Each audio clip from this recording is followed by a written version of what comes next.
नमस्कार। ओम नमः शिवाय। जय बजरंग बली हनुमान।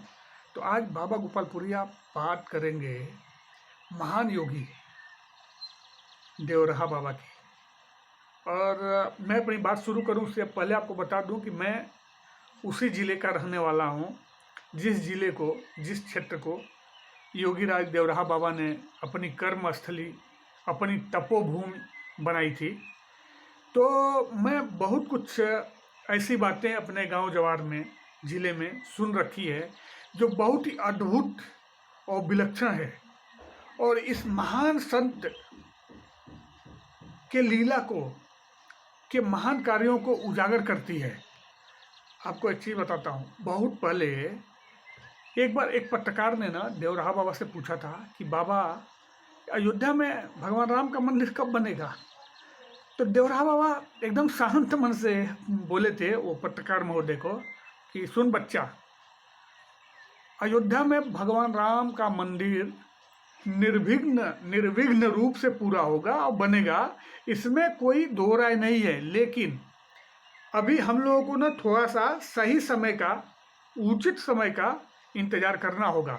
और देखिए, आज देवरहा बाबा की वो भविष्यवाणी, वैसे भी ऋषि मुनि के मुखार बिंदु से जो भी बातें निकलती है ना वो सत्य हो जाती हैं, क्योंकि वो लोग तो सत्य के पथ पर चलने वाले लोग होते हैं।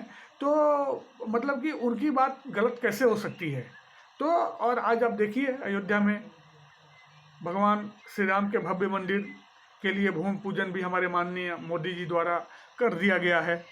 तो देवरहा बाबा जो एक ऐसे योगी थे ना, वो सुबह में लोग बोलते हैं भिनसारे मैंने भोर में 3 बजे जग जाते थे, और उनकी मचान ना वो सरजू के किनारे थी। तो मचान से उतर के और वो फिर सरजू नदी के किनारे जाते थे स्नान करने के लिए। और लोग बताते हैं ना कि वो 50 मिनट, घंटों घंटों तक पानी के अंदर योग क्रिया करते थे। और इतना ही नहीं, उसके बाद ना वो क्या करते थे ना, अपनी अतरी अंदर की जो चीज़ें हैं ना वो ऐसे मुंह से निकालते थे, उसको धो के फिर से मुंह से अंदर ले लेते थे। मतलब कि इस योग क्रिया में भी वो पूरी तरह से पारंगत थे। अब यही तो कारण था उनकी जो एक दीर्घायु थी ना, लंबी आयु। लोग बोलते हैं ना कि वो कम से कम 500-700 साल तक जीवित रहे हैं। जीवित मतलब कि ये धरती पे अवतरित होकर विचरण किए हैं, मानव सेवा में लगे रहते थे। आपको मैं बोलूँ, जो भारत के पहले राष्ट्रपति थे डॉक्टर राजेंद्र प्रसाद जी, वो एक बार ना बचपन में अपने दादाजी के साथ इस महान विभूति देवरहा बाबा के दर्शन किए थे। और उन्होंने लिखा है, बताया है हमारे प्रथम राष्ट्रपति ने, कि वो दूसरी बार जब गए, मतलब कि जब उनकी उम्र कुछ 70-72 साल की हो गई थी, उस समय वो दोबारा देवरहा बाबा के दर्शन के लिए गए थे। और वो बताते हैं कि उस समय भी ना देवरहा बाबा ना वो जब बचपन में जैसे देखे थे ना वैसे ही वो दिख रहे थे। तो ये सब ना उनकी देवरहा बाबा के योग क्रिया, उनके पूजा पाठ का चमत्कार था। देवरहा बाबा को लेकर ना हमारे जो क्षेत्र में, हमारे ज़िले में बहुत सारी अद्भुत बातें अभी भी लोगों द्वारा सुनाई जाती हैं, सुनी जाती हैं। तो हमारे गांव जवार के, गांव घर के ही बहुत सारे लोग उस मनीषी योगी के कई कई बार दर्शन किए थे। और वो लोग बताते हैं कि वो भगवान कृष्ण की परंपरा के योगी थे, इसमें कोई अतिशयोक्ति नहीं है।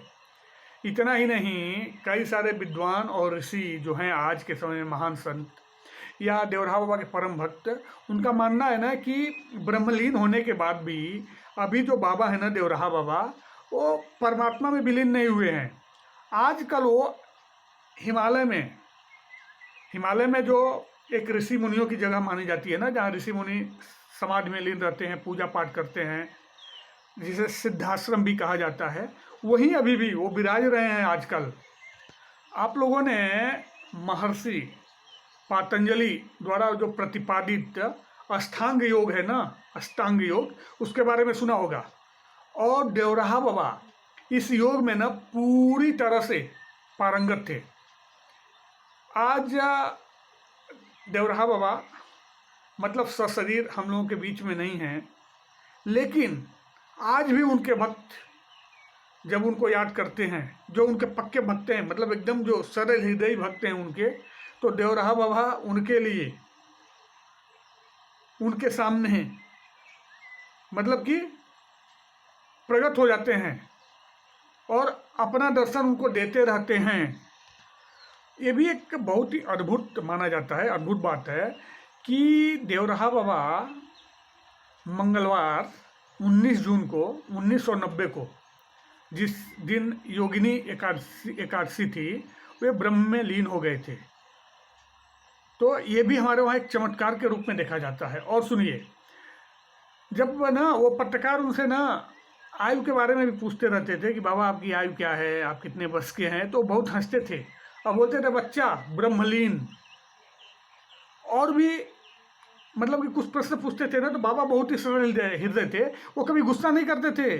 अपने जो शिष्य थे उनको बोलते थे अरे बता दो, बच्चा कुछ पूछ रहा है ना, बता दिया करो।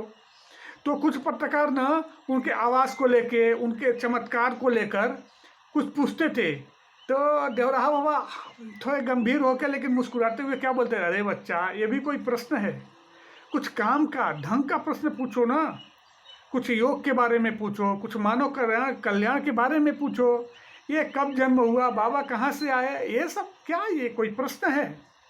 और देवराहा बाबा के भक्त में केवल राजेंद्र प्रसाद जी ही नहीं, पंडित मदन मोहन मालवीय, माननीय पुरुषोत्तम दास टंडन, माननीय इंदिरा गांधी जी, माननीय अटल बिहारी वाजपेयी जी जैसी विभूतियाँ भी बाबा के शिष्य थे। अब मैं ना जब देवरिया में बाबा आए ना, उसके बारे में संक्षिप्त में अपनी बात रखूँगा कि ऐसा कहा जाता है ना कि जो बाबा थे देवराहा बाबा, कुछ लोग मानते हैं ना कि वो हमारे देवरिया ज़िले में ही लार है, वहाँ वो एक ब्राह्मण परिवार के रहने वाले थे। लेकिन काफ़ी लोग ये बोलते हैं ना कि वो देवरिया के नहीं थे, वो कहीं बाहर से देवरिया में आए थे। और देवरिया जो जनपद है ना, उसमें एक तहसील है सलेमपुर तहसील, वहाँ से ना पास में ही एक मैल है, एक छोटा सा शहर है, वहाँ से लगभग 1 कोस की दूरी पर, मतलब 3-4 किलोमीटर पर सरजू नदी के किनारे ये एक मचान बनाए बांस का ऐसे बांध के ऊपर, और वहीं रहने लगे थे और धर्म कर्म करने लगे थे। धीरे धीरे ना बाबा के चमत्कार को देखकर और इनके जो ये जो हृदय लोगों की सेवा में तत्पर रहते थे, वो सब देखकर धीरे धीरे वहाँ भीड़ इकट्ठी होने लगी थी। और बाद में क्या हुआ ना कि बाबा क्या करते थे ना, वो भोर में स्नान करने के बाद, ईश्वर का ध्यान करने के बाद मचान पर आसीन होकर श्रद्धालुओं को दर्शन देते थे और ज्ञानालाप कराते थे, प्रवचन करते थे। और ना ऐसा मैंने भी सुना भी है और बचपन में, अब याद बहुत नहीं है लेकिन एक बार देखा भी था, बाबा ना हमेशा आशीर्वाद ना, लोग ना परेशान रहते थे, बाबा पैर नीचे कीजिए ना, तो मचान पर से अपना पैर ऐसे नीचे करते थे और लोग, उनके जो श्रद्धालु भक्त थे, सब उनका दर्शन करते थे और उनको प्रणाम करते थे। और एक बार बाबा मचान पर रहते थे ना, तो ऊपर कुछ नहीं पहनते थे, वो ना बाघंबर या मृक्षाला या धोती लपेट के रहते थे। लेकिन ऊपर ना ऐसे वो चाहे सर्दी हो, गर्मी हो या बरसात हो, बाबा वैसे ही रहते थे, क्योंकि वो इतने बड़े योगी थे ना कि ये जो मौसम का उन पे कोई असर नहीं था। तो अभी मैं इस वीडियो को बहुत बड़ा नहीं करना चाहता हूँ, तो आगे बाबा के बारे में और भी बहुत कुछ कहना है मुझे आप लोगों से। बाबा के बारे में कुछ ऐसी अनसुनी बातें जो हमारे गांव जवार में ही ज़्यादा मतलब सुनी जाती हैं, वो सारी बातें मैं लेकर अगले वीडियो में हाजिर होता हूँ। तब तक के लिए नमस्कार, प्रणाम। एक बार प्रेम से बोलिए ब्रह्मर्षि देवराहा बाबा की जय।